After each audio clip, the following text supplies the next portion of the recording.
Clyde Butcher's black and white photographs explore his personal relationship with the environment. For more than 40 years, he has been preserving on film the untouched areas of landscape.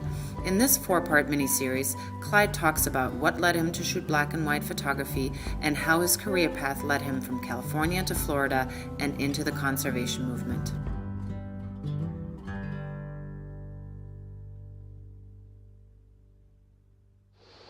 Okay, this is our gallery in the Big Cypress. This is the gallery right here. This is the house. And now we do swamp walks every Saturday. You start out about here, you walk around, and you come back there. I gave President Carter and his family a tour of the gallery. And he's been shooting with the new Canon digital camera. And after we got through the little tour, he said, "Why do you use this big 8x10 camera? We could do it digitally." And I said, "Why did you run for president?" We didn't get too deep. You can see about where he got it here. But the fun part was the Secret Service. And so we get to the point where we're supposed to head back, which is like 10, 15-minute walk. And I said to the president, "Well, the Secret Service doesn't want us to go in the deep water, but it's really pretty, and I'd like to do that, but they don't want us to." He says, "Don't listen to those guys. I'm the boss." So we head off into the swamp. Secret Service head off to where they wanted to go. They look around, the president's gone. Talking about people panicking. As soon as we got into the pretty part, several of them said to me, "Now, this is really good. I can't believe we're getting paid to do this." It went from terror to really enjoyment. This is one of the few places, at least in the United States, that hasn't been touched by man. How many people know that the world's round? How many treat it as it's round? I'm trying, but it's difficult being in a modern society and trying to do business. I had a new modular home built. It was 900 square feet. Got 4,600 watts of solar on it. I have 32 LED lights. You turn all lights on at one time, it's 180 watts. 32 bulbs.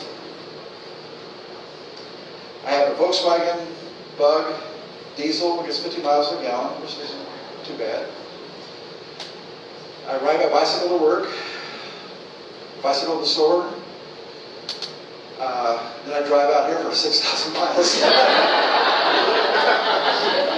People just don't understand that everything we do affects everybody else around here. And everybody else is affecting us. There was a little story I got from a professor. For some reason, I was on this kick about cutting trees down the Amazon and not making enough oxygen. He says, "Well, that's not as much a problem as you think, if that's all you look at. Because the ecosystem down there consumes most of the oxygen. The bugs and all these things, it consumes it. But it changes the temperature in the North Atlantic, and the plankton makes less oxygen." That was my first clue the world was round. The world is so complicated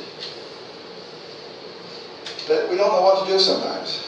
And one of the things that I hate to say this, but I'm noticing is that everybody wants to teach the kids, which is fine. But that's saying to me, our generation is putting it off on their generation. And then when they grow up, what are they going to do? "Oh, my kids will save it." When they grow up, their kids will save it.